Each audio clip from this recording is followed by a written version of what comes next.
Is it real or is it an illusion? Is it live or is it Memorex? I'll tell you what's not an illusion. The Cris David Show is back with a brand new episode. We'll talk about the Michael Jackson movie, the Luther Vandross documentary, Pap, Remy, and Joe Buddens, the fires, and your crash out cousins who don't know how to act right in public. I'll drop some signs too. The Cris David Show starts now.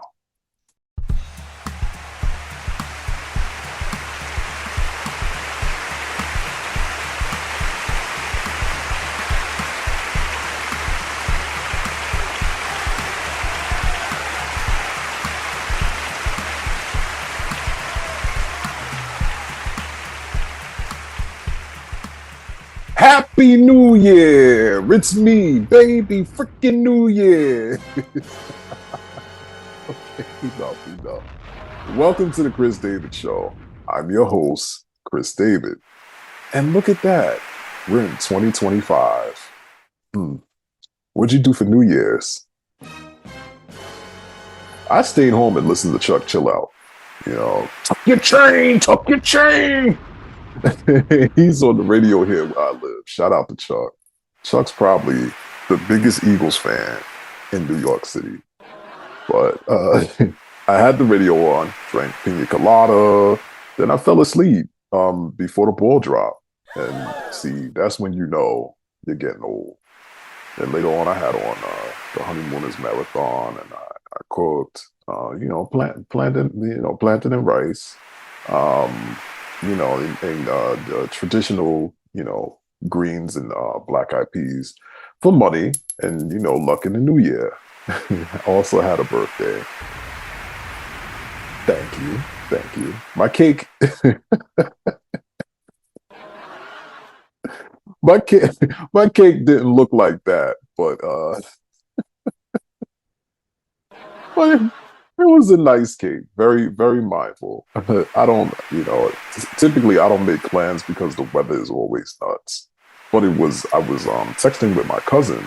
Shout out to my cousin Matt. We had the same exact birthday, same year and everything. There we are. Yeah, he was born a little later, so he had a little more time to cook. Matt's like 6'7". Anyway, Matt and his wife Siobhan went to Don Pepe, and he was telling me how big the steak was. Now, I haven't been eating red meat. I probably haven't had a steak, or a burger, any kind of beef since the fall. Wait, no, I'm lying. I stay having beef. Baby. So I was like, I got to do a steak. It's my birthday. So this is at Roots Ocean Prime in Princeton, New Jersey. Yeah. Look at the spread. The spread is strong, right? Frolic. Look at that dessert. I'm feeding my inner child. I'm 57 now. Thank you. I have a question for you. How long do you say Happy New Year? I say it for a week, and then if I haven't seen you, I'll say it until March or April. It depends. I said it on here today only because we haven't seen each other since Christmas, which, by the way, so many of you asked where I got that hoodie from last show. It's actually a hooded onesie, and they sell them on that app that's named after the big river. But as far as saying Happy New Year, some people say it through the summer. A lot of older people do that. Anyway, let me know how long you tell people Happy New Year. info@thecrisdavidshow.com. Last time I mentioned the Michael Jackson biopic. It's called Michael, and it's due out this spring. The film follows the life and the career of the late King of Pop, from his early days as a member of the family group the Jackson 5, through to his successes as a solo artist. Michael traces Jackson's triumphs and tragedies as it examines both his personal struggles and his most iconic performances. It's directed by Antoine Fuqua, who did Training Day, and we have a few of the picks for who's playing who in the film. So Coleman Domingo is playing Papa Joe Jackson, along with Nia Long as Catherine Jackson, the family matriarch. Quincy Jones is being played by Kendrick Sampson, Felon Bay, no, Nansford from Insecure. Lorenz Tate, the councilman, he's playing Barry Gordy. And Jafar Jackson, who's Michael's actual nephew, is playing Michael. Now, this casting is on point. This is probably the most accurate casting that I've ever seen in a biopic. Now, granted, Coleman and Nia don't look anything like Joe and Catherine, and I get why they cast them, but the Jackson children? Look, just look. Look who they had playing Tito. Right? Judah Edwards and Ryan Hill. Now look at LaToya. Even Motown artists are on point because Jackson 5, they were signed to Motown. That's Gladys Knight, look. And Miss Ross. We have to clap it up for Kimberly Harden and Victoria Thomas for this casting because wow. I mean, look at the guy they got for Dick Clark. Right? Same head, right? See, this is how you cast a biopic. And I know what you're asking, and no, as far as we know, Janet will not be featured in this film. We know how she can be. And that's not a diss, but remember, Big Janet wasn't really in the Jackson family, what was it called? Jackson American Dream movie from the 90s. The Black Ten Commandments. That's not call it. Because it's literally, it's on, it seems like it's on every Easter or like every Thanksgiving, every time you have a, family cooking holiday. Anyway, but, baby Janet was in the movie, but, older Janet wasn't. When Michael was first announced, Halle Bailey said she wanted to play Janet, but when she was on the Jennifer Hudson show with Smokey Robinson around the holidays, she said she isn't playing Janet in the Michael movie. And sometimes actors have NDAs, so they'll tell us they're not in something due to the legalities. But then when a movie comes out, they're all in the video. And filming wrapped a while ago, so I guess we'll have to see. In other Jackson family news, Paris Jackson, Michael's daughter, is 5 years sober. She said it on Instagram. So congratulations to her on that. Yeah, she was doing pills and drinking. So it's tough. It's tough. So good luck, Paris. But as far as Halle playing Janet, maybe she's hoping she could play her in her biopic. I don't know. I guess some people would say, maybe have one of the nieces play her, like how Jafar is playing Michael. I mean, but did they even have a niece brown enough to play Janet? I don't know. I think LaToya's biopic would be better. LaToya would air it all out. Like the time her and Janet beat up, allegedly. That lady from American Idol. Yeah. Anyway, do you know who Aaron Pierre is?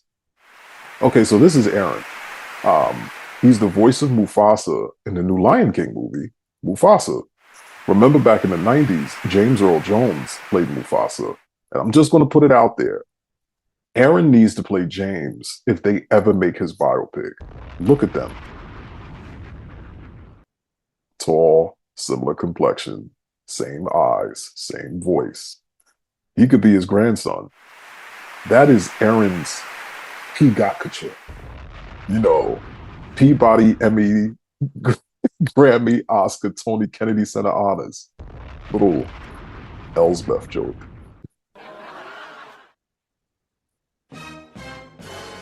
He looks like someone from Willenboro. Anyway, do you watch Elsbeth? She's like Sex in the City solving murders. It comes on CBS. Really, really good show. And I hear you. I know Michael Ealy could play James, but he doesn't have the voice or the height. You understand what I'm saying? You see this. Whoever did this, shameful.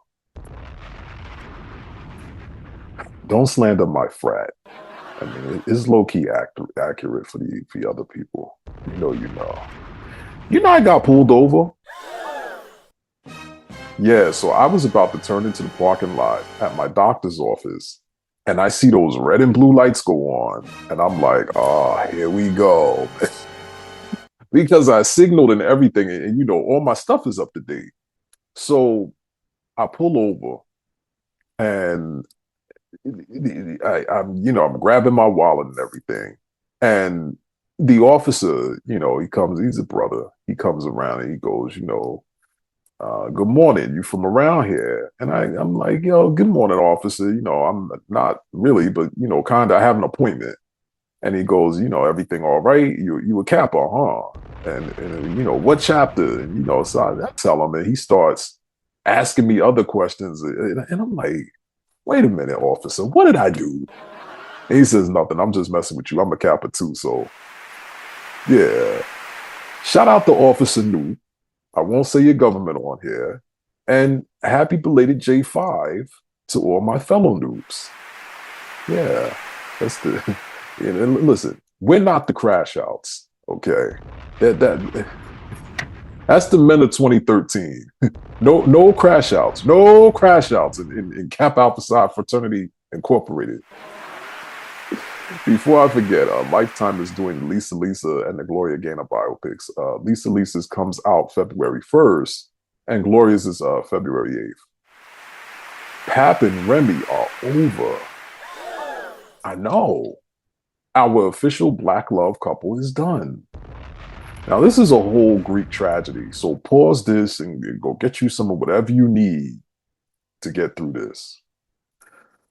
According to Double XL, back on December 12th, Remy Ma, Reminisce Smith Mackey, top 5, got on IG and started blasting everything going on with her and her husband, rapper Papoose, aka Pap's Marriage.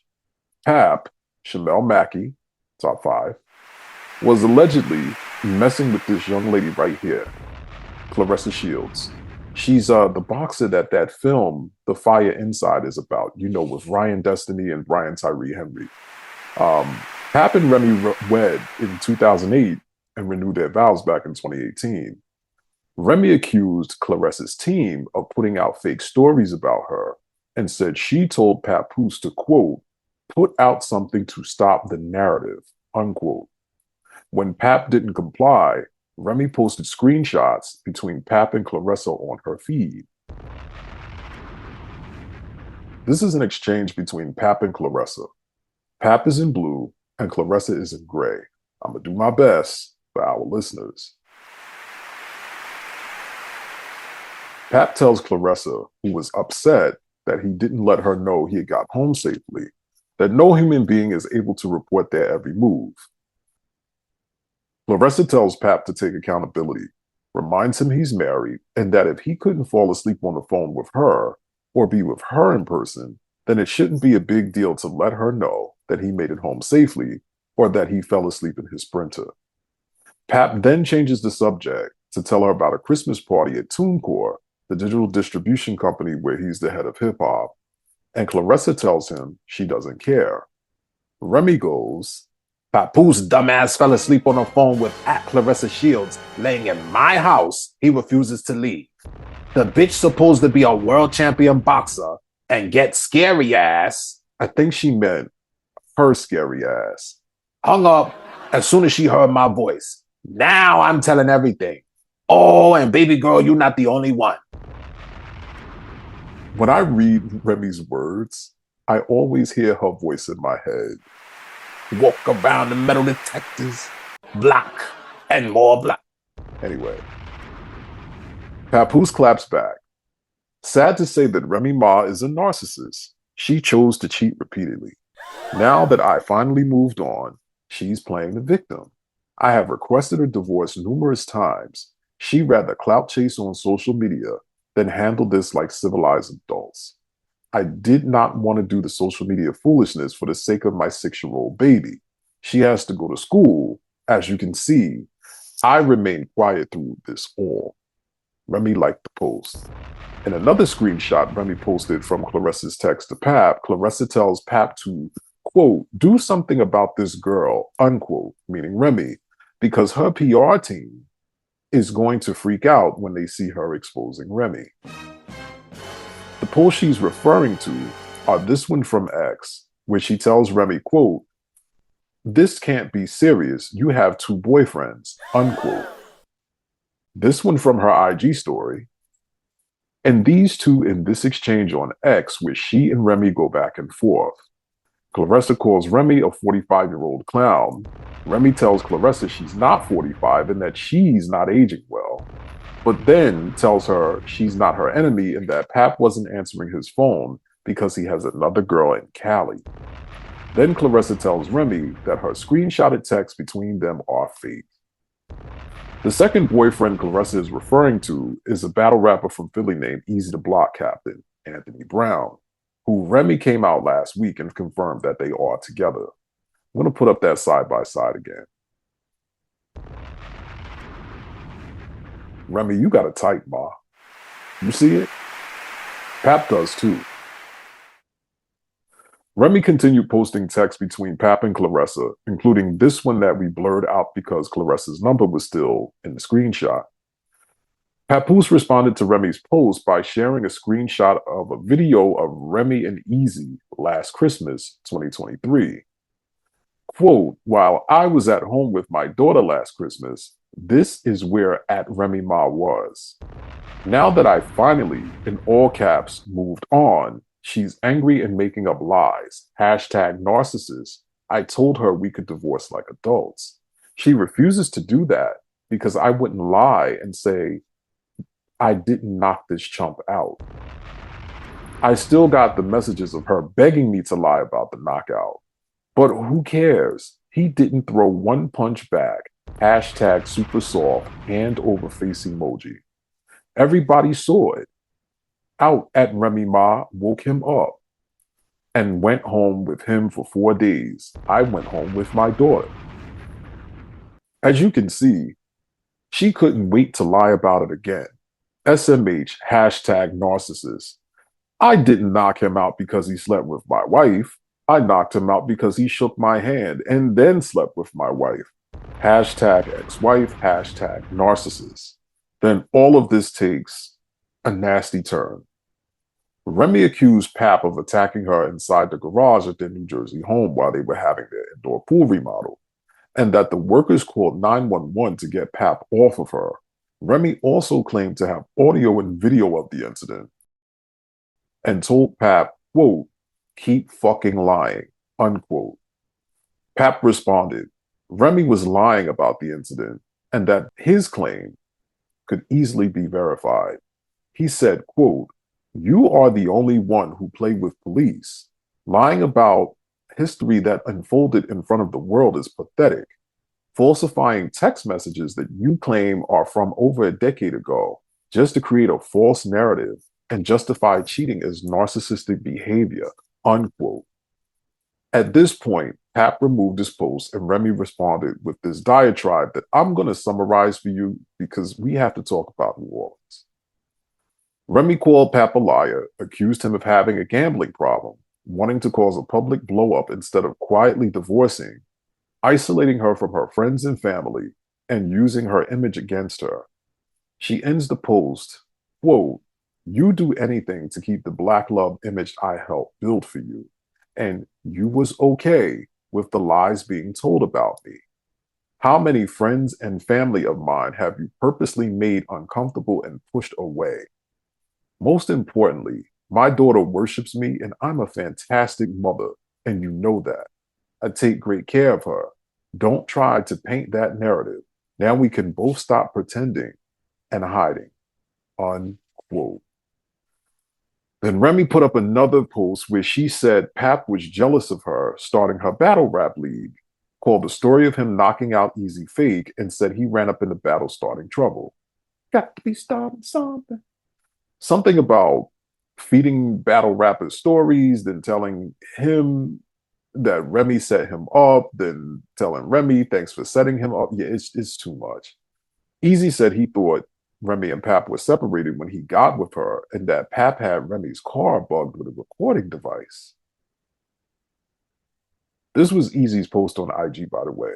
It says, quote, "Tell Pap, unblock me, I want to holler at you. Duck emoji," unquote. Easy's been battle rapping for years down in Philly. And when he started gaining traction, you know, getting on Bel Air and doing interviews and being in all of these, you know, reels, IG reels, you know, at the battles, I saw Remy and I thought she was his manager.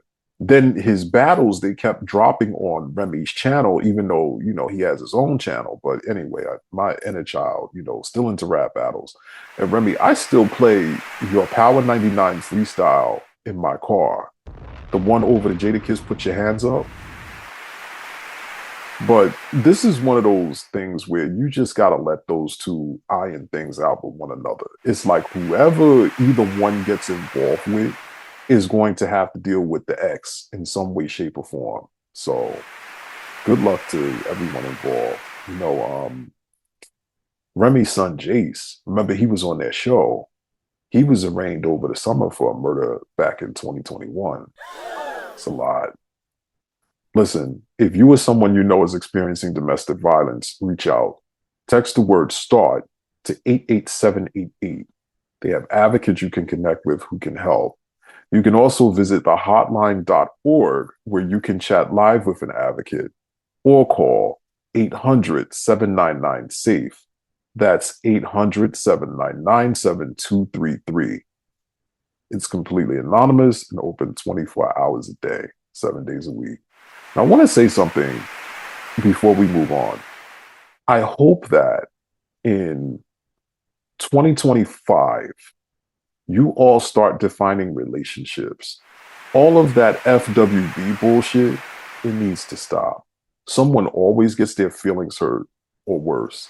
Then you've got one person running around looking for a new FWB because the old FWB said it did something ignorant. And now you're dragging a new person into some mess you've been convincing yourself was normal for the past 10, 15 years, that they aren't serious, but you're serious. Now you're mad at the new person. Another thing too, when you communicate with someone, communicate openly, especially someone you're trying to be intimate with. If you aren't communicating openly, sometimes things get crossed, the messages get crossed, people get confused. You know, some of you just text and make statements. Oh, I hope you had a good day. If you aren't busy, we should hang out. Or someone will ask you, how are you? And you just say fine or good. This is why your relationships suck. This is why you're alone on Saturday nights. You don't know how to communicate openly. Instead of making statements, ask open-ended questions. Keep things flowing. Say things like, how was your day? Or what are you up to this weekend? Would you like to hang out? What would you like to do?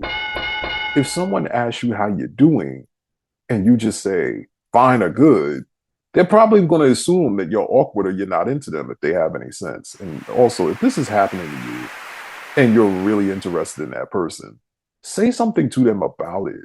It's possible that they don't even realize that they're doing it. Just, you know, don't be passive aggressive back or ghost them. I mean, the last thing we need is more of that in 2025. And look at that. You just got a free Riz lesson. You're welcome. We here at the Cris David Show give our condolences to the families of everyone in New Orleans who was murdered and injured on Bourbon Street during a New Year's Eve celebration. The explosives they found were so powerful that the shrapnel could have injured hundreds of people. The compound the suspect used to make the bombs, RDX, was commonly used in the Middle East and had never been used in a terrorist attack in the United States. According to NBC, the suspect, Shamsuddin Jabbar, who looks absolutely creepy, I'm not posting his photo because his energy is very, very dark. Look him up if you want on your own time. Used an electric match to set off the bombs, which would have worked in a pipe bomb, but not for RDX. He cased the joint in those meta glasses too. You know those new meta glasses that you got for Christmas. Jabbar stayed at a rental home in New Orleans beginning October 30th and wore the smart glasses to record video while he biked through the French Quarter. According to Lionel Murtiel, the FBI New Orleans special agent in charge, Jabbar wore them again on New Year's Day, the day of the attack, but didn't activate them that day. A bomb made with RDX is the equivalent to multiple hand grenades being thrown into a crowded street. The thing with this now is Now that the information is out there, other terrorists might start trying to use this RDX, and here in the US. Trinidad and Tobago has declared a state of emergency as gang violence there escalates. President Christine Carla Kangaloo issued the declaration on the advice of Prime Minister Keith Rowley, who had been under growing pressure to take action over worsening crime figures. Trinidad and Tobago has one of the highest homicide rates in Latin America and the Caribbean, with a record murder tally of more than 620 last year and a population of 1.5 million. Organized crime is responsible for the majority of the murders, many of them linked to the international drug trade. The Twin Island Republic's close proximity to Venezuela, porous borders, and direct transportation routes to Europe and North America make it a prime location for narcotics transshipment. Under the state of emergency, police have the authority to arrest those suspected of involvement in crimes. They also have the power to search and enter both public and private premises as necessary. The Prime Minister's office issued a statement saying that the intention was to address individuals who pose a threat to public safety, particularly those involved in criminal activities and the illegal use of firearms. However, it added that there were no plans to impose a curfew. It is unclear how the state of emergency will affect Carnival, March 3rd and 4th, but heightened security measures could put a damper on the festivities. The move comes as Trinidad and Tobago gears up for a general election, which must be held by August. If you're going to Carnival, be safe. If you're in TNT, thanks for watching. Be even more safe. Katie, you too. I know you're going through something similar, and we all about to be too. I mean, when I hear state of emergency, I think either I have to evacuate or I'm staying in. But let me say something real quick. Get those people back up on the screen. Her Excellency, Dr. the Honorable, and the Honorable Kamala Prasad Visasar. Now, how come our president and our people running for office here can't look like, I mean, her name Kamala too. Anyway, did you see this crash out? Ashley Cobb, Farm D, in Georgia, throwing a tantrum over a refrigerator delivery? Let's watch. Without the doors on there, it still won't fit. Your refrigerator measure at about 20. Measure this refrigerator, please, while you, Mr. Handy Dandy tape measure man. Larry, will you bring me the tape measure from the other room? So no, I'm not. I'm No. You can get no. You can get your dispatch. Dispatch. Okay. Dispatch. Okay. Larry, bring me my phone because I need Lowe's on the phone right now. All right. Okay. Yeah, I'm just trying to give you an understanding. No, you don't. Sweetie, I have a doctorate degree. You got a doctor's degree? Yes, I do. Okay. Phone. Oh, Okay. she one of I'm those. gonna go ahead and No, get the fuck away from my door. Sit down. No. No. Can you get your white shirt? That's not my husband. Can you, No. No. No. No. We got another door, bro. She is You crazy. open that door if you touch one goddamn thing in my fucking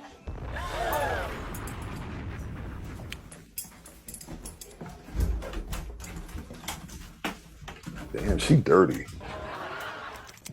She got the dirtiest Yeah, house that's what I be for talking somebody about, with a doctorate. But that don't mean nothing.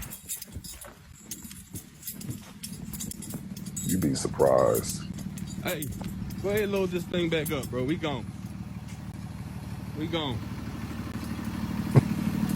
The captions are sending me. Look at her, face all balled up. It's over, bro. Pack it up. Ma'am, can you please get out of our truck? Please get out of our truck. You see what I'm talking about, JJ? Oh, they don't pay enough for this, dog. She attacking him.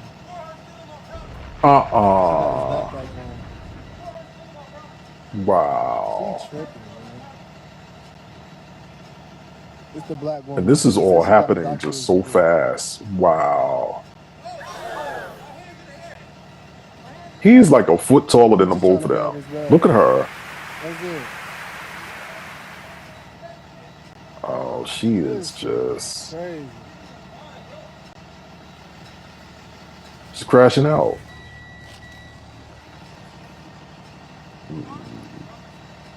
My swerve in a carnival. Look at her on the floor. Look at her on the ground. Bit the bag multiple times. Wrestled to keep the bag. That's why her mouth is all bloody. Look at her mouth.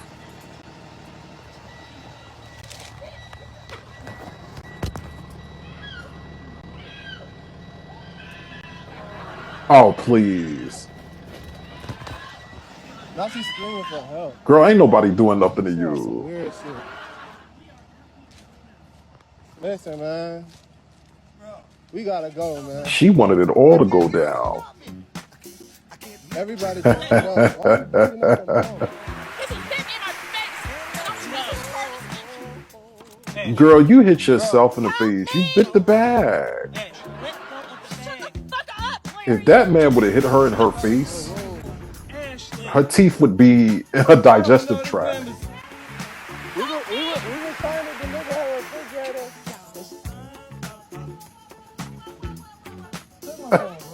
Help me! Let me go. He's only holding his backpack. Let his backpack go. That's it. And where'd this white lady come from? What's up? If you don't smack that dude in his face. Man, so I'm we right went here. to the customer I'm house. about to get it for Ali you. went to measure the refrigerator. She got a 29-inch refrigerator. We're not gonna let him And she got 29 inches in She fights in the dirty. doorway. I don't like Ali got all the that. measurements. He put it in the app or We're whatever. not gonna let him have So, that, okay? We're not we gonna was let him trying to leave. Let me go. Ali was trying to tell me to help him measure it and hold the tape measure for him.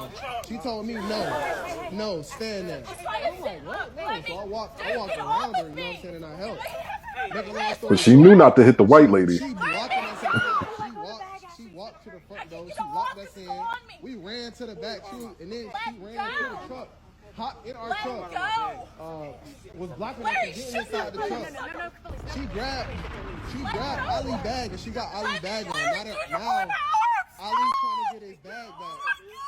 Oh, please. Trying to hold the bag. She biting the bag. She is a Ali trying to take his bag out. Her mouth is bleeding.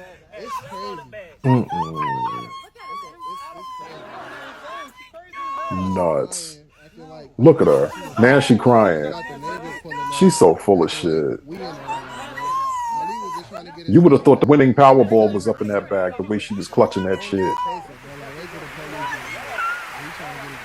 Why is this white lady here trying to delegate? Just let the bag go.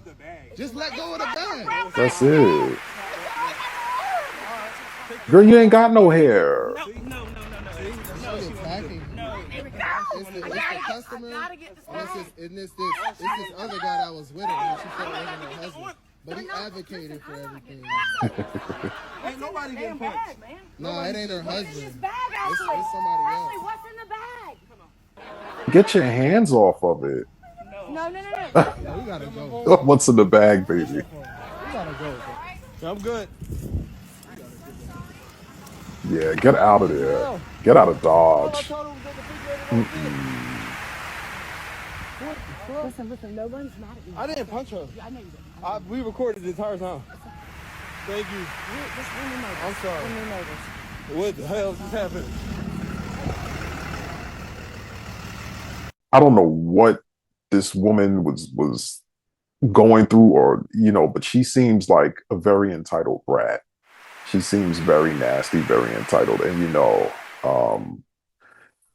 I was looking at her when she got in that truck, and the way she had her face all balled up, and she pouting and everything, and it reminded me of something. And I'm like, I remember being in like preschool,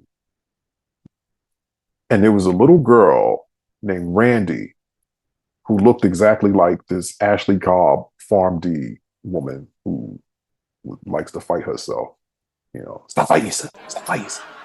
But anyway, I'm looking at her and I'm like, this reminds me of that little girl. Like, she was so mean to like all of us, this little girl named Randy. And I remember we went to this like farm or something like that. Like, they took us on a field trip.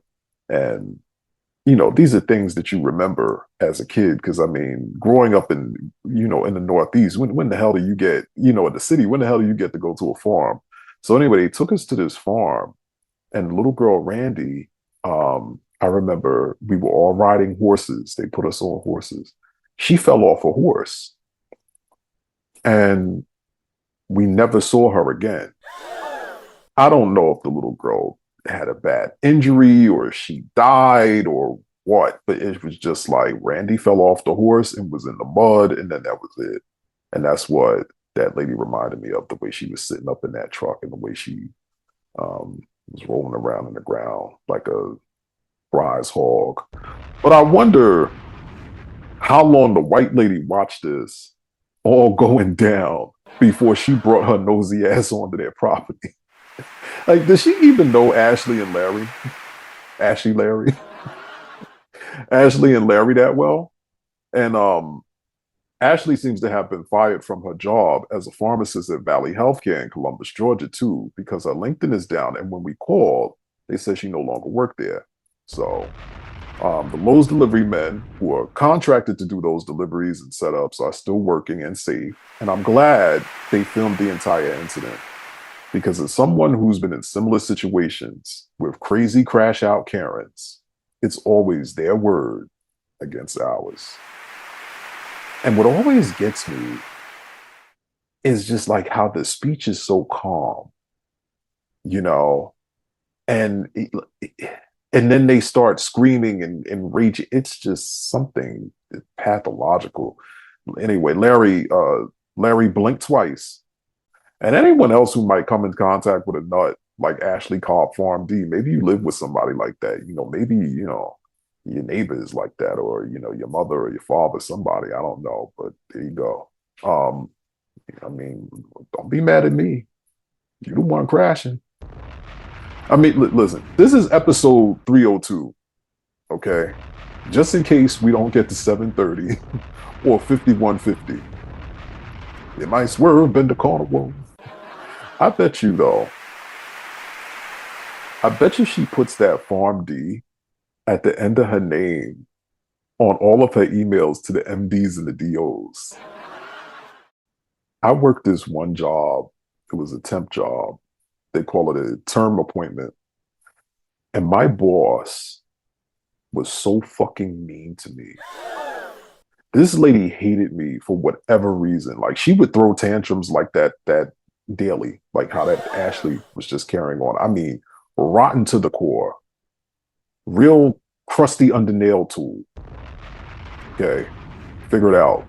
And I remember one time she accidentally sent out a department-wide email berating me, because this is what she would do. She would send me nasty emails, you know, to me personally, and she accidentally hit, you know, the button for the whole department, and they got to see it. And this was a black lady too.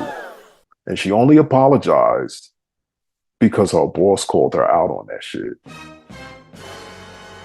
She looked like, you know, that Virginia Lieutenant Governor lady. I'm not putting her picture up. It's too triggering. But like, if that lady were a candidate for Dr. Now, like, they literally have the same face. She's just fat. Every time that lady comes on TV, like, I gotta change the channel because it's triggering. All these years later, like, it's still triggering to even talk about this. But at the end of her name, on all of her emails, she put MBA. So this is what happened. I volunteered to go help out in another department, and the supervisor there, her name was Elaine Piven. And Elaine looked like Robin Williams when he was trying on those wigs in Mrs. Doubtfire. So Elaine goes, MBA? Why the fuck she putting MBA at the end of all her emails? I would have put Elaine Piven GED at the end of mine. Who does this bitch think she is? Elaine also Elaine knew every word to Get Low. I mean, every word. Oh, excuse me. Exactly. That was the younger Chris, though. Like the Chris of today isn't letting anyone talk crazy and get into his space and calls him fitna. Like I'm just no. And you know this boss I had, she would be a whole entire EEOC case. All I'd have to say is workplace intimidation, and you out, fat girl. That would have been it. Do you have bosses who talk crazy like that?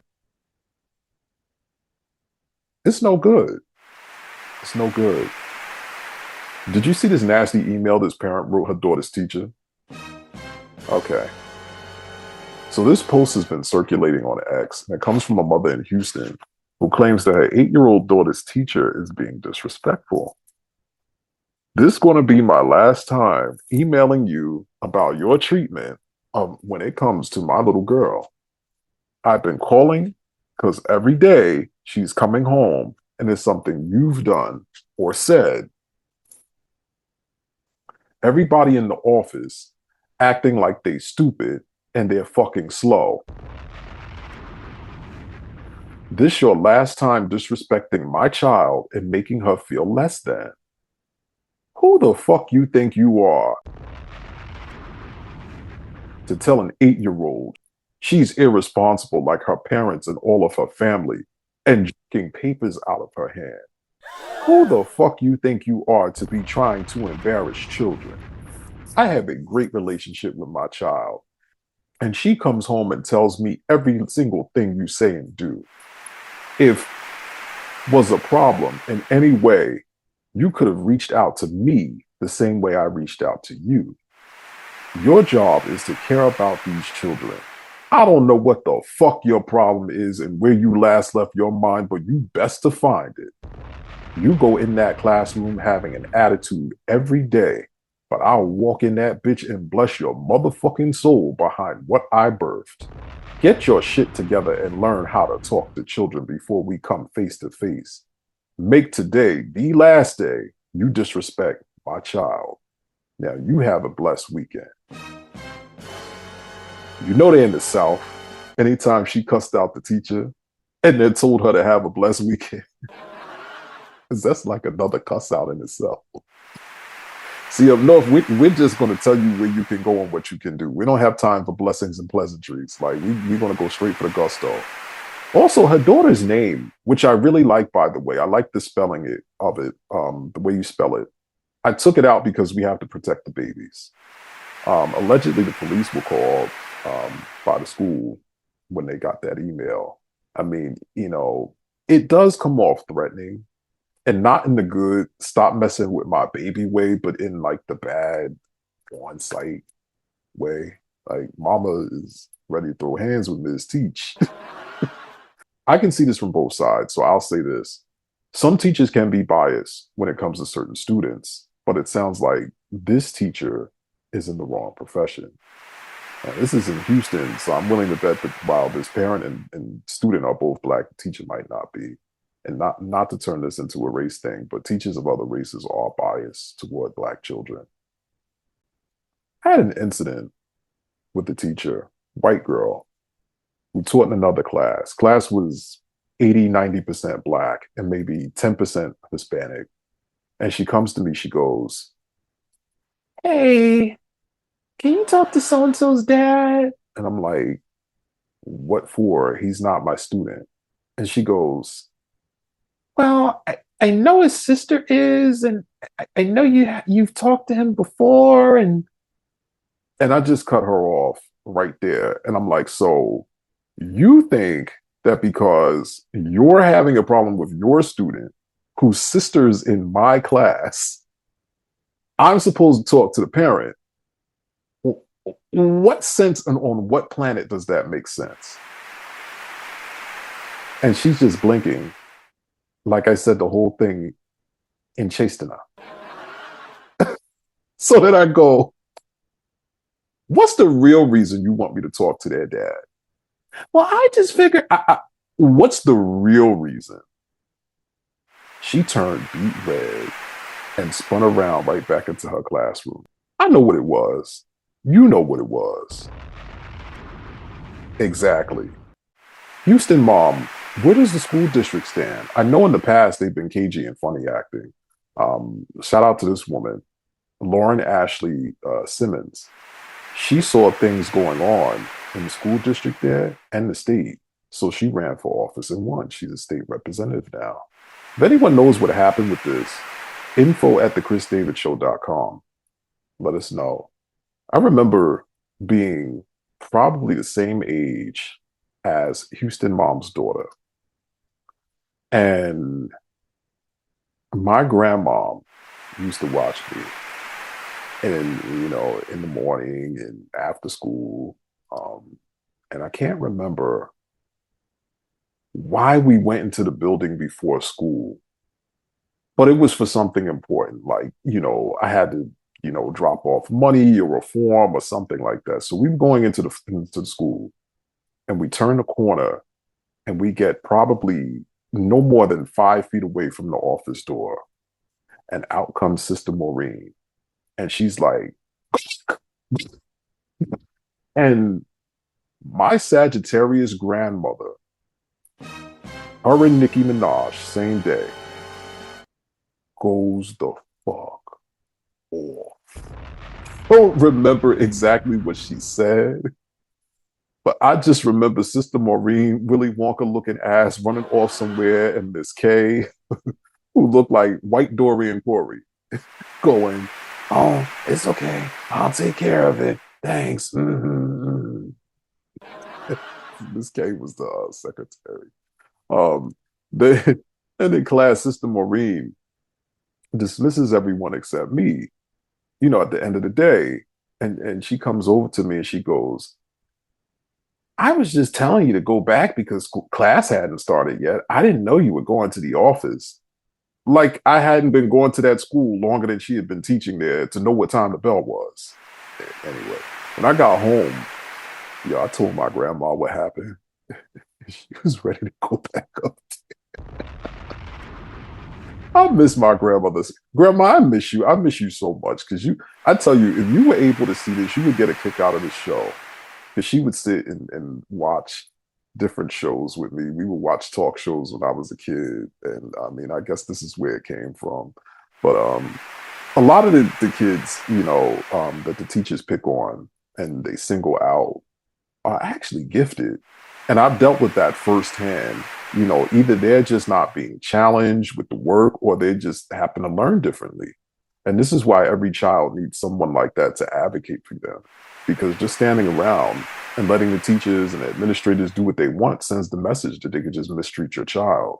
It's like, when do you as a parent or a guardian stand up and tell these people, you're going to respect my kid or else I'm pulling my kid out of here, but not before I sue you and the school district for all of the medical bills my child's going to incur due to psychotherapy. And I know parents who went through similar things with their kids in their kids' schools, and some of them still have their kids enrolled there. I know. When do you stop making excuses and start taking action? Did you see the Luther Vandross documentary? So if you haven't seen it yet, it talks about how Luther got his start. And I mean, from singing in school to being on early episodes of Sesame Street, then singing with, David Bowie, and ultimately his stardom and success. And we have the trailer up here. An artist like Luther Vandross. Once in a lifetime. Look, there's Mariah. Karen stole the whole damn record. He was a boss from the beginning. He had a vision of how he wanted it to go down, and that's where it went down.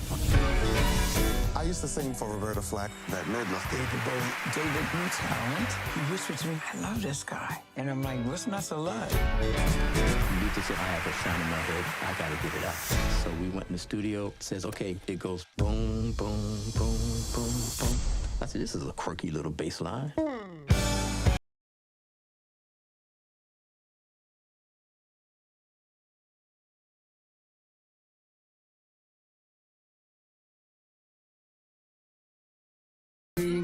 Nice price. My head, my heart, everything was immersed in this business. His life had some extremely joyful moments. 4 albums and all of them platinum. And some really difficult moments. He felt strongly he was being treated in a racist way by the executives. He would say, I feel like a trick has been played on me. God has given me everything I asked for, except one person who loves me. People make a big deal out of your weight. Does it bother you? Yeah, it's bothersome right now that you're asking me. I keep getting the feeling that the best part Get his of my career is ass. still ahead of me. Mr. Luther Vandross. If we were to be able to talk to Luther as fans, we'd be like, say, Gary stole the whole damn record. we just love you.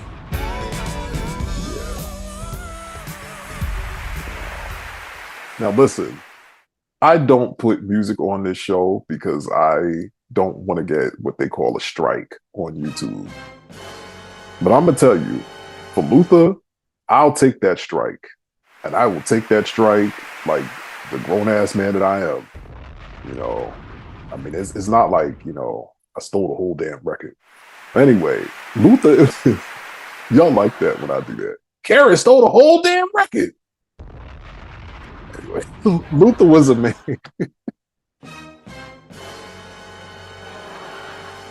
Luther was a mainstay in our house growing up. Every Saturday, my mom played that double disc while she was cleaning or cooking or doing crossword puzzles. It was that, and it was the Whispers. But here's the thing: Patti LaBelle is angry and heartbroken over how she was depicted in the documentary. Yeah. They showed a clip from Watch What Happens Live from 2017, but she's talking about Luther not wanting to come out because all his female fans and how he didn't want his mother to be upset. And quote, although she might not have known, he wasn't going to come out and say this to the world, unquote. Listen, a few things. Those women, Luther's true fans, could not have cared less about how he got down in his personal life. As long as he was singing to them like they liked and putting out those bops, it did not matter. Maybe some of those staunch church ladies did, but then again, they weren't listening to Luther. They were listening to Walter Hawkins and Reverend James Cleveland. I mean, look at some of the other male R&B singers of our time who done way worse. They might not even get airplay, but someone's bumping them in their Jeep.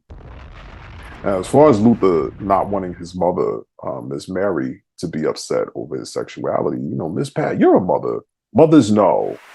You know, my mother knew. I was for everybody. I mean, ho, ho, ho. You the hoe. No, I don't know. You the hoe. Anyway, you will lie. But I'm sure Miss Mary, you know, accepted Luther regardless. Patti said she was interviewed at her Pennsylvania home for the film, but her scenes weren't included after she refused to sign release forms when producers denied her request to view the film's final cut. According to page 6, quote, some of the producers felt like it was reasonable for her to see the final edit, but they were overruled. And some of the producers were not comfortable including that clip of Patti. Here's the thing with that. That movie is an hour and 41 minutes. And we live in an era where people can barely sit through a damn YouTube short. Perhaps when the DVD comes out, they'll put her in scenes and, you know, in like the bonus features or something. If they're planning on releasing a DVD. And it's not like Patti isn't in the film at all, because she's in the photos. She's in the clip I mentioned earlier. You know, she's singing at Luther's funeral too. Luther's niece, Savita Williams, who also runs his fan club, Vandross, was executive producer. And Dawn Porter, who did Good Trouble, the John Lewis documentary, and Power of the Dream, directed. She said, quote, it was really, really important to me, and I hope the viewer senses I'm trying to honor how he lived, because it's important to not out people when they do not want to be outed and when they did not choose that. I'm going to let him have the last word, unquote. Luther died July 1st, 2005, from complications of a stroke he had suffered a couple years earlier. And never too much, beautifully done. So congratulations to everyone, involved. And I don't want to give too much away, but any love, everyone needs love.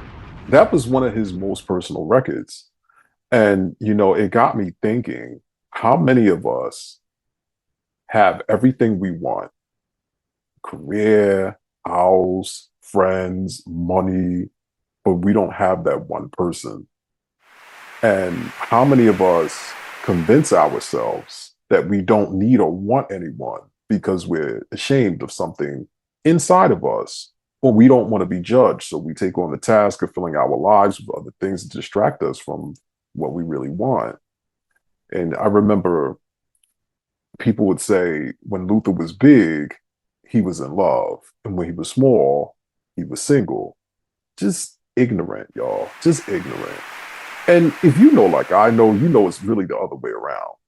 And, he came up at a certain time. And you guys remember when Freddie Pendarvis was on a couple of years ago, what he said about how men had to be back then. How you all are out and fluid now, but people couldn't do that in the 70s and 80s. Some people still can't do that today. Not everyone has the luxury of coming out, which is honestly something you do for yourself, not, messy ass family members who keep, bugging you. You need to come out. You need to free yourself. I always knew. You better do it before it's too late. When they need to come out their damn selves instead of bullying someone because they want drama to pop off at an otherwise demure family dinner. Quick PSA too. When someone who's queer or you suspect is queer loses weight, please stop assuming that they have HIV or AIDS. It's very messy and unmindful to do that. And it says more about you than the person you're accusing. But my only question with Never Too Much was, where were some of the other artists, that he worked with? Like, did they interview Stevie Wonder? Where was Beyonce? I know I'm not crazy. I remember that both of them doing that duet, The Closer I Get to You, live. And I've looked all over the internet. I can't even find that. I have no idea what happened. It would have been nice to see, some of the other people. But again, there may be a DVD or something like that comes out. And Luther always embraced younger talent too. Like something I noticed artists today just can't be bothered with. Like everything is a beef, or everything is, some artists turning their nose up at another artist. A lot of insecure people in the music industry, but Luther wasn't on that type time. Look at him and Foxy. Look, the Il Nana, bad gal number one. look at Foxy. Foxy was that girl. Look at her. but the next step in all of this is a biopic. So here's my pick: Marcel Spears. You see it, and Marcel can act down. He was the lead in Fat Ham on Broadway. And I always say this: if you can do theater, you can do anything. Shout out to all of the theatre actors. Now, as far as the singing goes, Marcel has a great voice, but he doesn't sound like Luther. So I guess, maybe AI, some dubs, they'll do stuff like that. But good pick, right? And he can play Luther at any stage, from singing background to Change to Give Me the Reason, The Power of Love, all of that, just wait, even up to the end.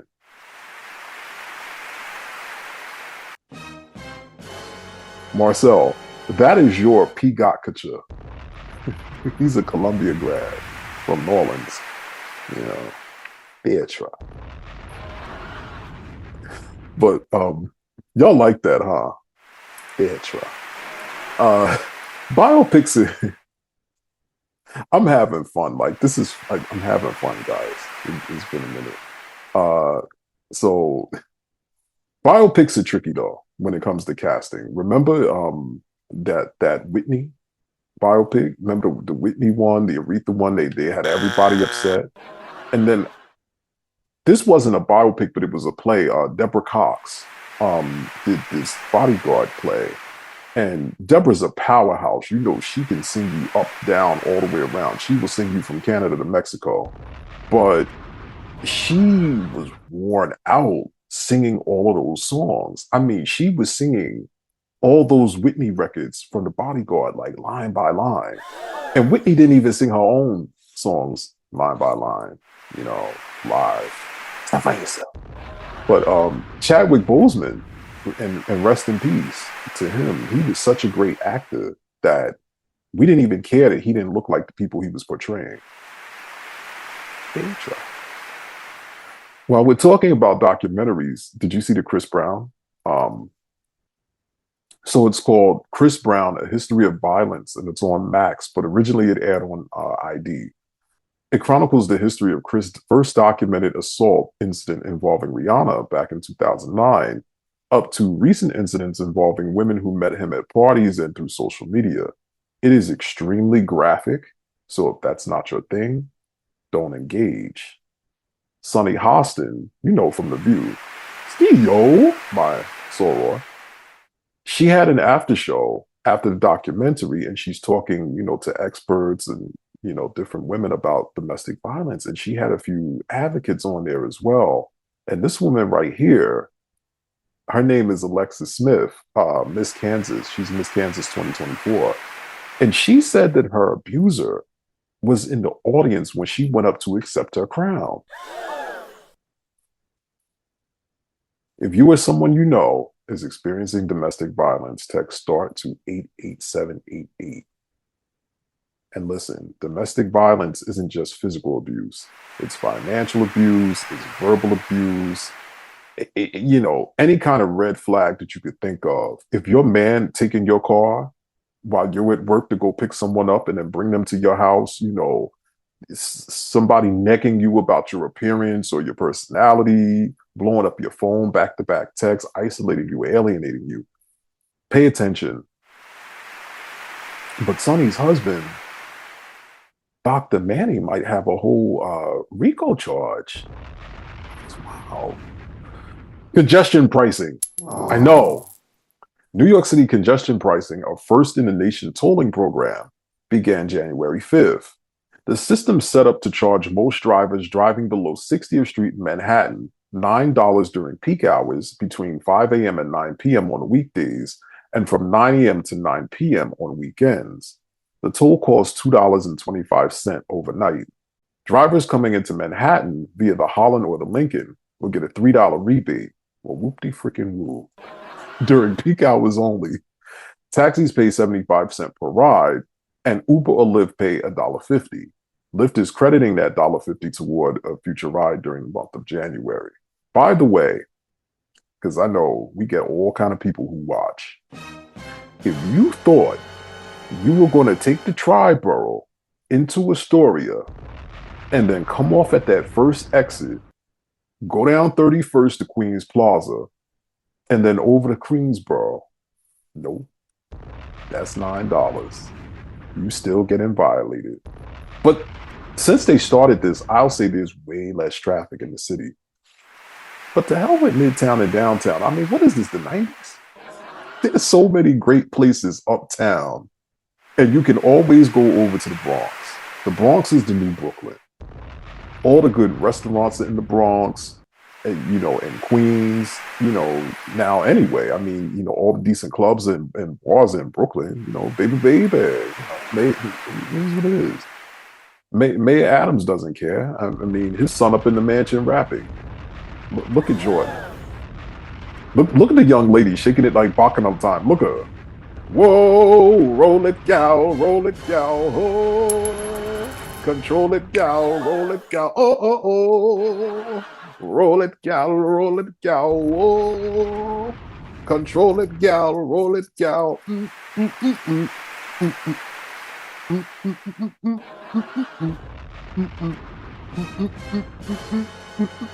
This is what the tri-state thinks of congestion pricing. Look, because you know, you go into the bank with this, they're gonna say, "Oh, we cannot help you." You go into a store, yo, wait, real quick, and I'll tell y'all where this came from. I have to shout out my braider. He braids my hair.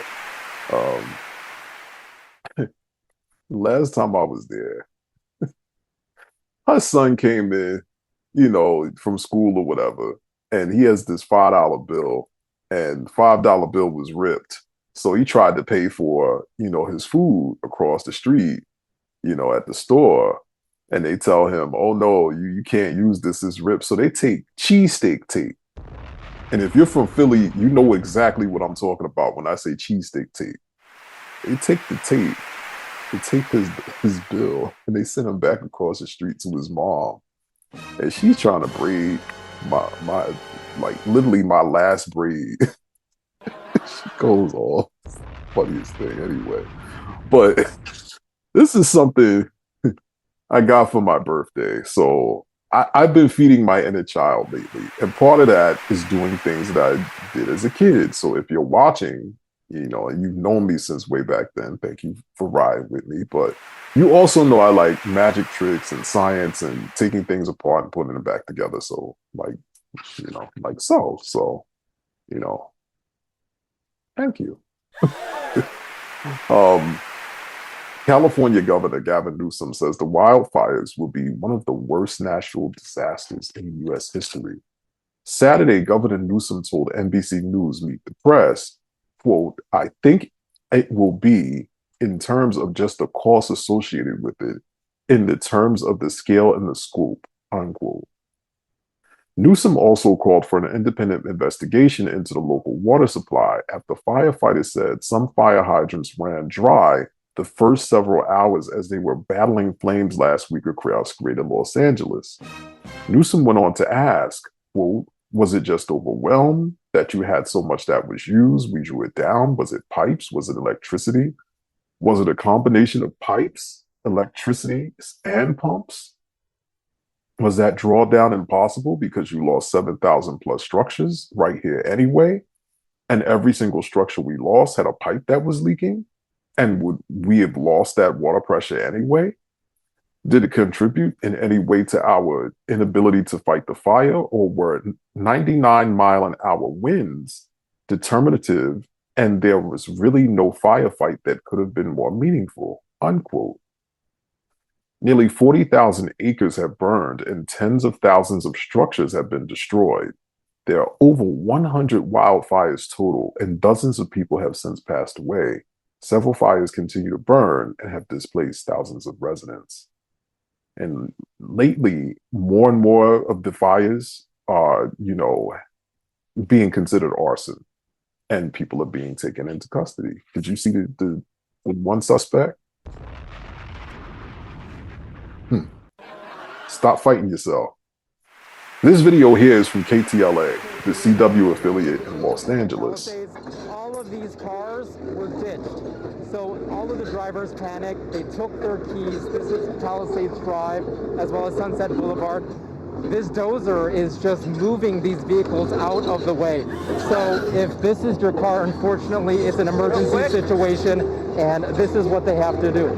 They are moving the cars as we speak. Unfortunately, there are dozens of cars. This looks like a movie set. Unfortunately, this is real.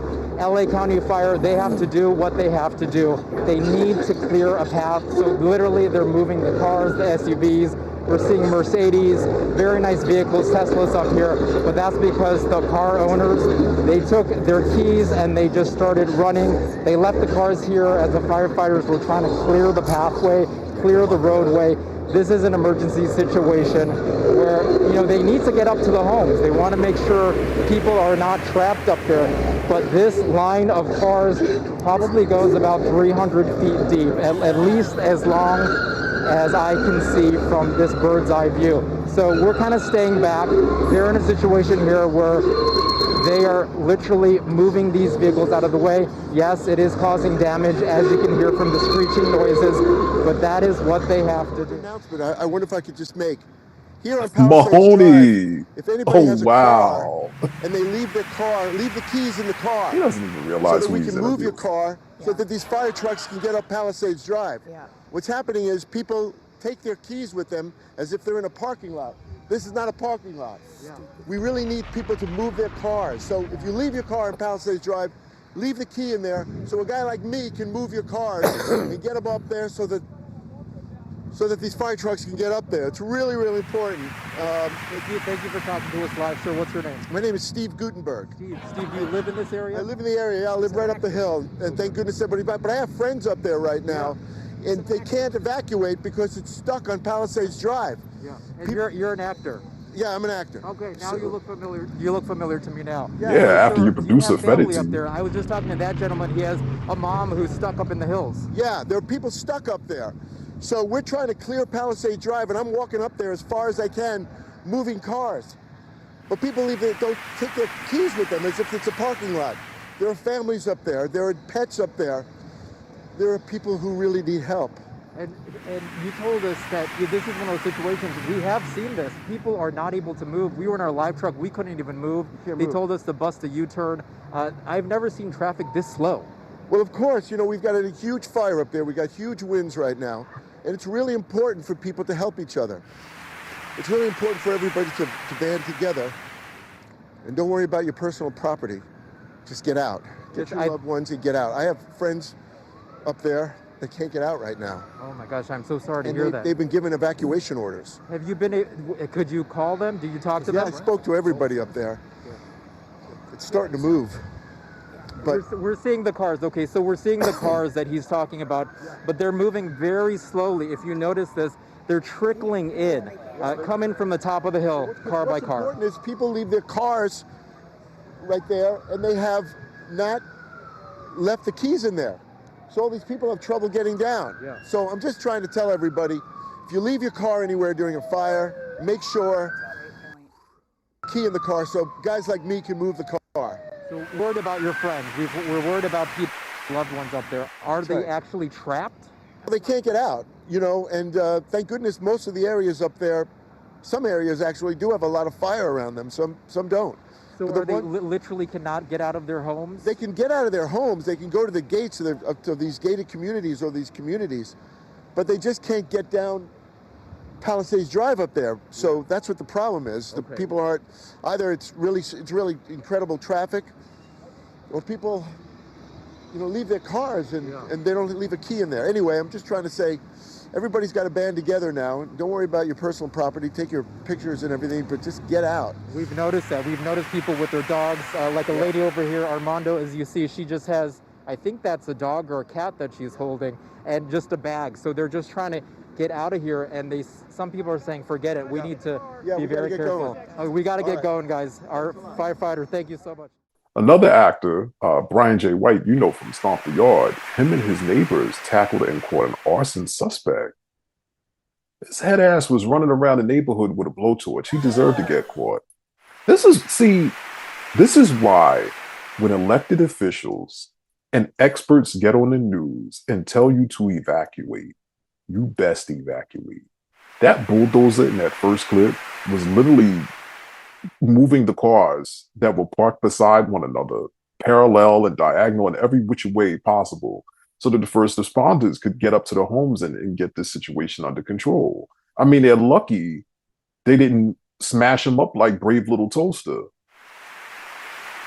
Another guy died with a garden hose in his hand. He was talking about he's going to save his house. And like I mentioned earlier, firefighters have been telling people, stop using the water because the water pressure is too low for them to put the fires out. It's like here on the East Coast, when we get these snowstorms and hurricanes and people just refuse to evacuate. When Helene hit back in September, people were just on the news. They were gloating. I'm not evacuating. I'm going to stay with my things and protect my house. And guess what, Cletus? When the flood water rises, your 15 guns aren't going to save your things from being ruined. And they damn sure won't save your ass from drowning. And instead of making everything political, listen to these folks. Save yourself. Or whatever. People are ignorant. They love ignorance. They turn their missing tooth having noses up at anyone intelligent. I mean, their leader is busy blaming the current administration for the fires. And also, people only listen to the people they like, especially older folks. You know, they'll find something minuscule, one little thing, to justify why they don't like someone and why they won't listen to them, and they'll run with that. Oh, I'm not doing it because she wears brown. Don't tell me what to do. You're not a doctor. I'm staying right here in my house because those people aren't Christian. I'm not calling. You a baby or a boomer? Like, wait. Only 2 of the 6 large named fires have yet to be fully contained. The Eaton Fire, which caused damage to Altadena, parts of Pasadena, and Bailey Canyon, and the Palisades Fire. Both fires have destroyed the most acres. If you're watching in California, be safe and be mindful. If you see something, say something. 2 men were caught trying to break into Vice President Kamala Harris' house over there too, but then they tried to say they didn't know it was her house. Exactly. Anyway, she like, y'all motherfuckers know who house it is.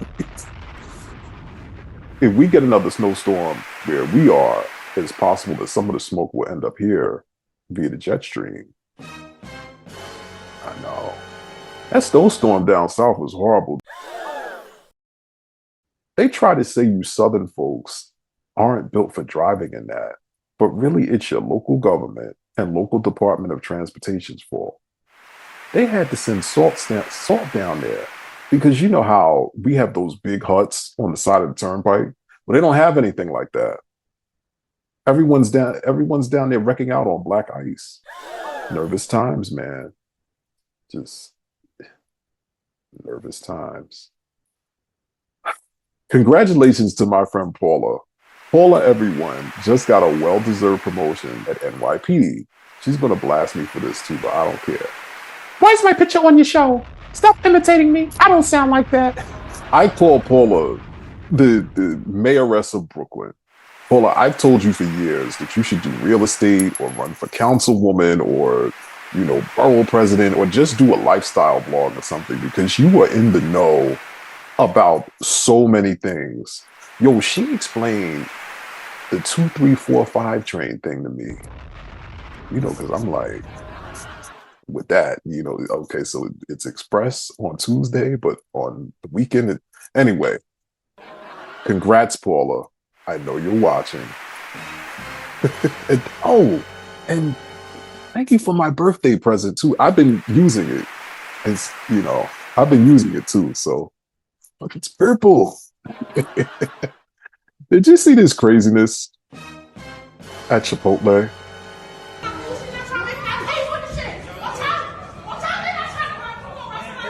Just let her make her food.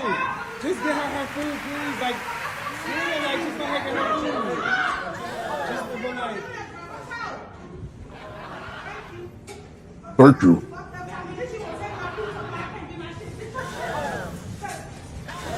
Ooh. It's like something out of the Boondocks. Mayday, mayday, mayday. Okay. Okay. All right.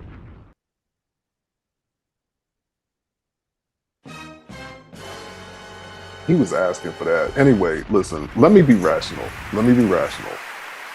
A, she should have certainly worked things out with Uber Eats. They process the order, they send it to the store, assign a driver, all of that. Soup to nuts. Big pun intended. So that's that. If Uber Eats was giving her a hard time, then just dispute the charge. I mean, they literally do everything but cook the food and put it in the bag. B, if you work retail, I'm leaning in.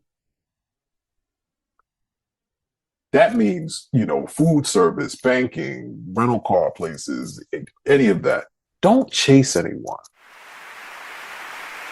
When someone wants to steal, let it go. Your company has insurance for that. Also, that's not your store. Guess what? This burrito bowl over here, she could sue those male workers who kept grabbing her for assault, and she'd probably win. I told you what happened on Black Friday when those girls jumped that cashier, even though that was different.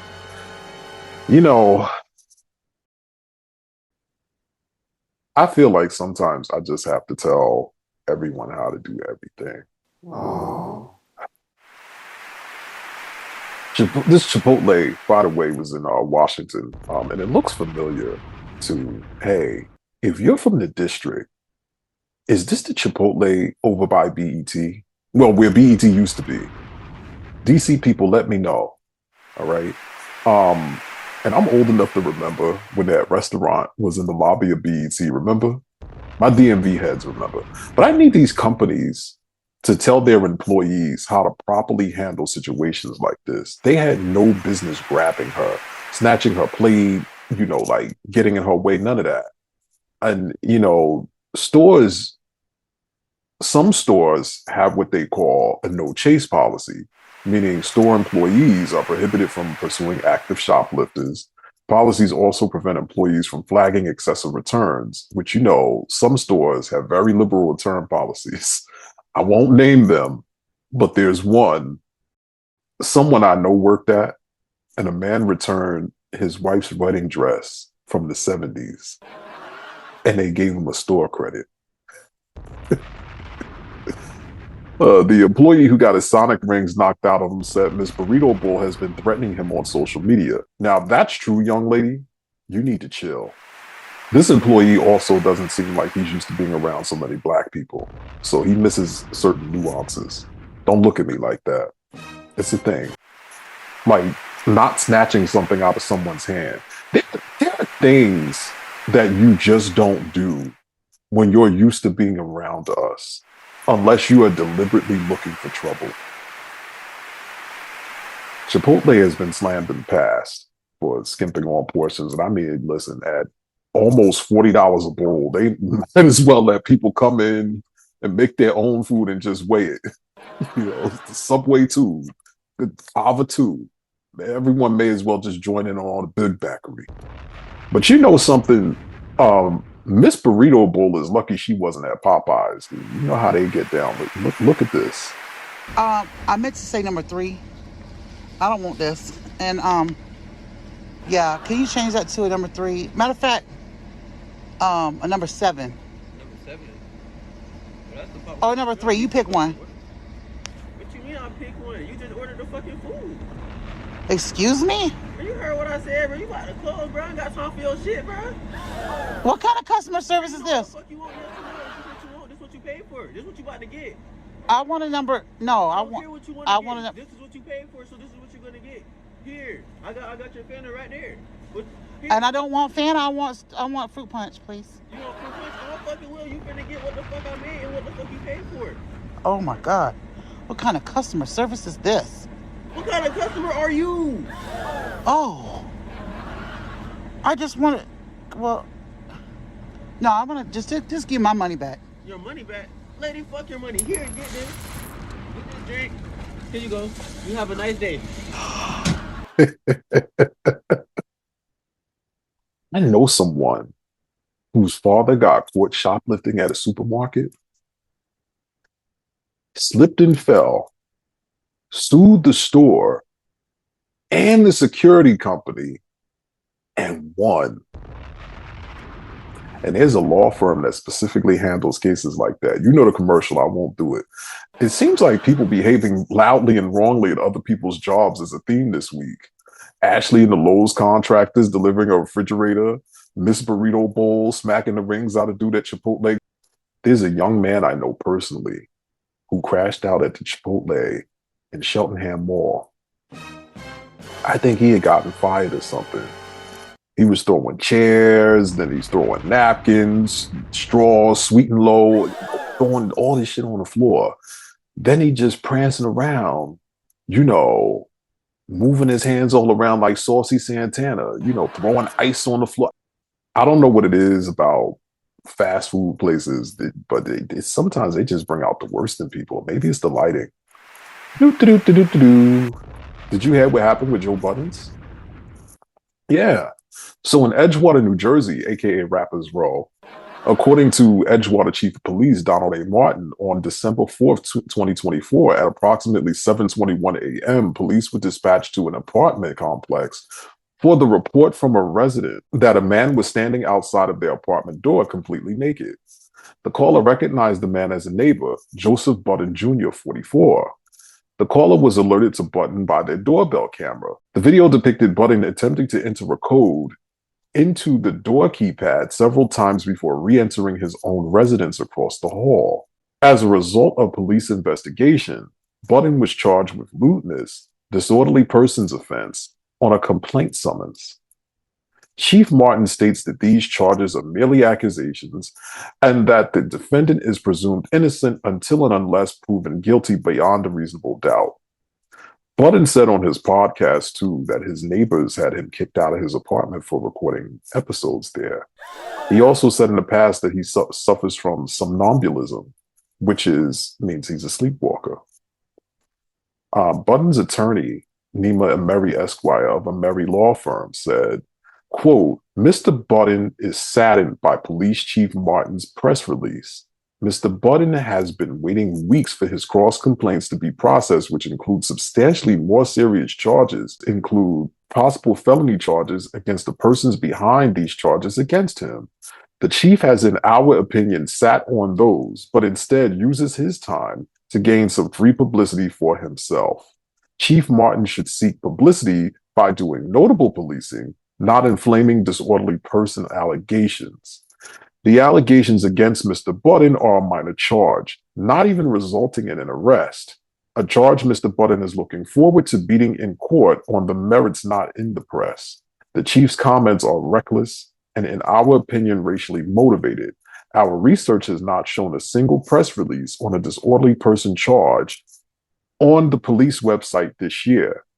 His choice to single out Mr. Budden, in our opinion, is self-motivated and based off of Mr. Budden's race and celebrity status, unquote.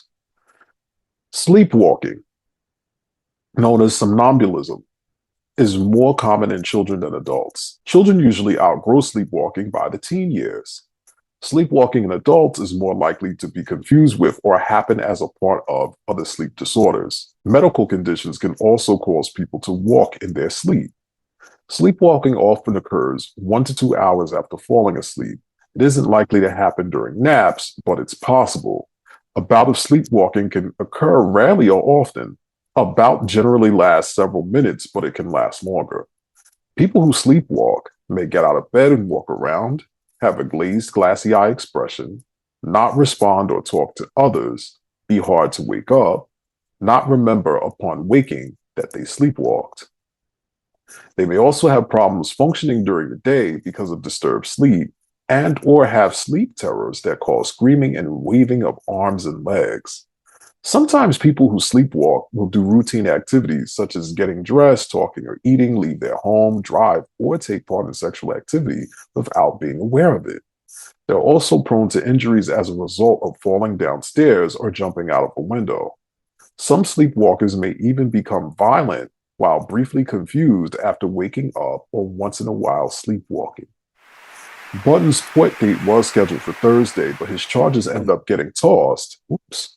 That was the judge's gavel. As the judge found the lewdness statute didn't apply to him. In New Jersey, lewdness Title 2C 14-4A says a person commits a disorderly person's offense if he does any flagrantly lewd and offensive act, which he knows or reasonably expects is likely to be observed by other non-consenting persons who would be affronted or alarmed. More so, that refers to something more involved, if you get what I'm saying. In the video submitted into evidence, Buttons appeared as if he had to use the bathroom and he was trying to get back into his own unit. And you know what this sounds like to me is a classic case of, if you have what I have, then how will I know I'm special? So I'll have to take what you have away from you so that I can feel special again. To sum it all up, these white folks, who probably aren't even from here originally, saw a black man living in a very expensive luxury building. And because they think they're the only ones entitled to certain, such a lifestyle, they called the cops on him and filed frivolous reports in an attempt to get him ousted and worse. And I mean, this isn't someone just, playing around. Like, he has a legitimate medical condition. And I was conflicted with this because at first I was like, I know he likes this place. And, if you've watched this podcast, you see his house and, the floor to ceiling windows and all of that. He has a serious medical condition. Why not find a house somewhere, in the woods, somewhere, not far from the city where, he doesn't have to share walls, and elevators and hallways with the neighbors. You got your own hallways, your own elevator, etc. But then I said, no, you pay your rent or your mortgage to live in a place. You deserve to have, enjoyment of that place. The fact that, neighbors are racist shouldn't be a reason for you to just up and go and move somewhere else. They're just going to have to deal. If they have such a problem with it, then maybe they can move. I mean, now if they were hanging nooses on doors and burning crosses and things like that, okay, yeah, like I think at that point, definitely time to move. But obviously they know who he is. They know he has somnambulism. So it's like they're picking with him. Again, serious medical condition. Something that it's against the law to be discriminated against in the workplace over. Because technically, if you think about it, that's his workplace. But I'm going to let Nima Ameri Esquire handle that.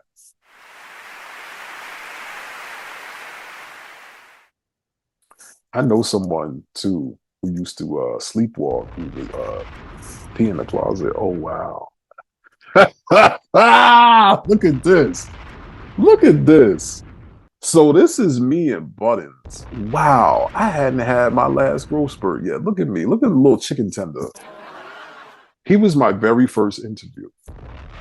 A woman named Thebes Sanderford, who they used to call Theta.com, set that whole thing up. And this was freshman year of college. I had an internship at this hip-hop website because back then that was the startup everyone was doing. It was hip-hop websites and urbanware. Shout out to Miskeen. Every day, though, after class, I'd be in this conference room, and it was at the Small Business Incubator on Cecil B. Moore Avenue. And the guy who ran the website, he gave me this big-ass book. And this was the Donnelly directory for record labels. And so I'd be in there, I'd be calling this label, that label. And this was back when there were probably close to 1,000 labels. Nothing like now where, there are only 5. But I was trying to get an interview with Music, who at the time was still Music Soul Child, because the guy who ran the website, he had this interview with Pharrell and that everyone was giving him props for, dapping him up, but it wasn't even that great of an interview. Like, he was a horrible interviewer and arrogant for no reason. But it was Pharrell, so everyone ignored how bad he was and just focused on Pharrell. I knew I was better. So I wanted to, show him up, but Def Soul kept giving me the runaround. So finally I get Theta. She actually called me, which is huge. Still to this day, when people actually call me, that's like, okay, yeah, you a real one. That's a big deal. So she says, I have this new artist who I think would be perfect for your site. He's going to be in Philly next week. Come to Funko Mart and you can interview him. Before I even hung up the phone, She emailed me over this very rough draft of his press kit.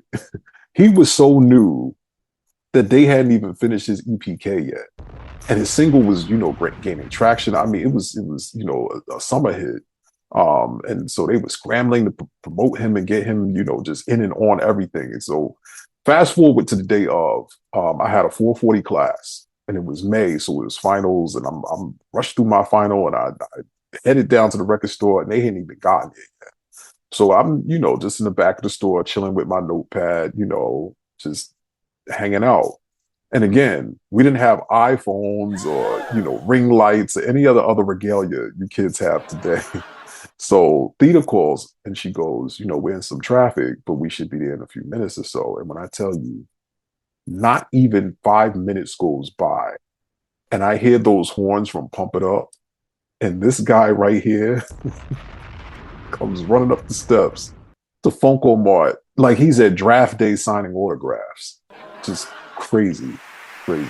So if you've ever seen Budden's EPK from when he first came out, I'm in it briefly, you just have to squint. And shout out to Buttons. Joe Budden, I still call you Buttons because that's, what we grew up on. Just like I had an issue earlier with this episode because I kept saying Remy Martin because I'm used to calling her Remy Martin, and if you old school like me, that they wouldn't let her use that name. Same with Bobby V. I still call him Bobby Valentino, but he doesn't go by that anymore. So I still call people, their old stuff. But anyway, shout out to him. Shout out to Buttons, the godfather of podcasting. And shout out to Theta, who's an amazing mixed martial artist, mixed media artist. Sorry, Theta. She is a conceptual material social practice artist. Yes. And shout out to you for watching. I really appreciate it. We have a little bit of time before we go. I have a little bit of time. And you want to see something cool? I need to get my props though first. Yeah, you got the props. Who got the props? All right, so I mentioned earlier that I had a magic. I have a magic kit. So this right here is my secret stripper deck. Stripper deck, ooh, freaky. So look, it's Chrissy saying stuff. All right, so here's the deal with the secret stripper deck. I am going to blindfold myself and I'm going to cut this deck. So what I want you to do is I want you to tell me which card is at the top of the deck when I cut the deck. So right here, here's the deck. Nice little deck right here. I need to shuffle it.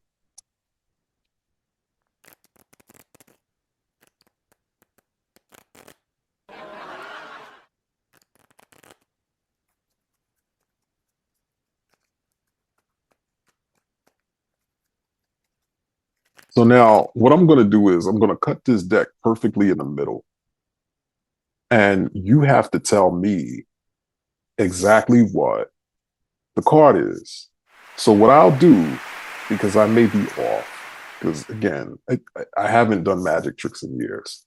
I may be a little rusty, but you'll tell me if the card is correct or the card isn't. And what you'll do is you'll just say it through the TV. I can hear you. Trust me, I hear all the crazy stuff y'all say. I do. Like how y'all try to tell me my logo looks like the MTA logo. And I'm like, y'all have the craziest minds. Like, y'all say some of the wildest stuff. Like, it doesn't look like, it's just a circle and there's blue in it. Like, anyway, I'm going to shuffle this deck, okay? And then I'm going to cut the deck and I'm going to hold up a card and I want you guys to let me know if that's the card. You understand? All right. So I'm blindfolding myself. Blindfold me.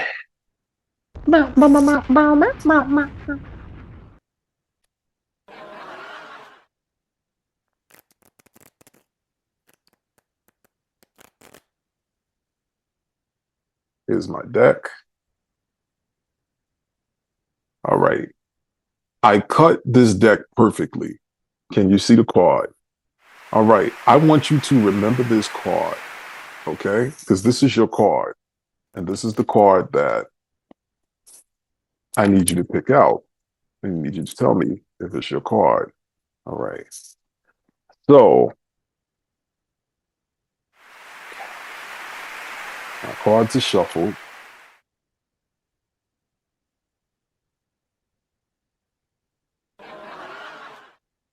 Is this your card? No? Okay. All right. You need to shuffle some more. So maybe that's what it is.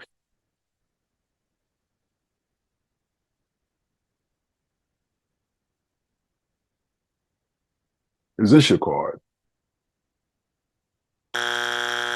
No? All right, so we get one more try with this. Blindfold me. Yeah, I like this. This is fun, this crowd participation. In the house, you know I like this style. I want shuffle operation. Some don't dance because they don't know how. All the ladies in the place say, okay. All right. Last card. And please tell me. Wait a minute. One more shuffle. Yeah, do one more shuffle. Please tell me that this is a damn card. Okay. All right. It's not? Okay. So here's the deal. Here's the deal with things. I gotta wrap up the show. In life, you know, here's the deal.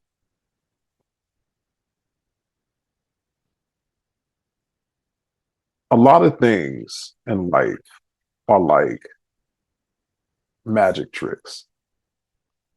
And this is coming from someone who's revisiting magic tricks after, like, I haven't done this in years since I was a kid. Sometimes you just have to look at things from a different perspective. So I want you to tell me if this here is your card.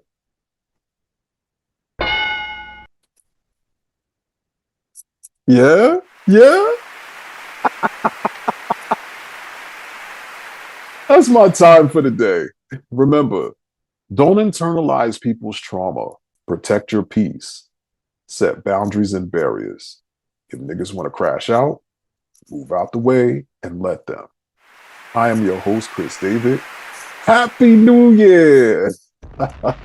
I'm blacker than mustard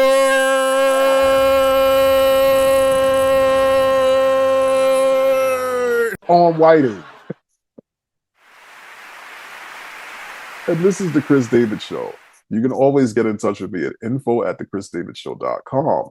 Thanks for listening and watching.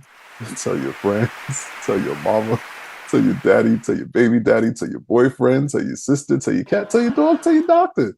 Tell everyone Happy New Year. And to follow me on Instagram at Cris David TV. And follow our show at The Cris David Show on Instagram and YouTube. You can also visit CrisDavidShow.com. There you'll find everything you need to know about the show. Be kind and be well. And in some timeline, I'm still saying mustard like that. Like it's still going.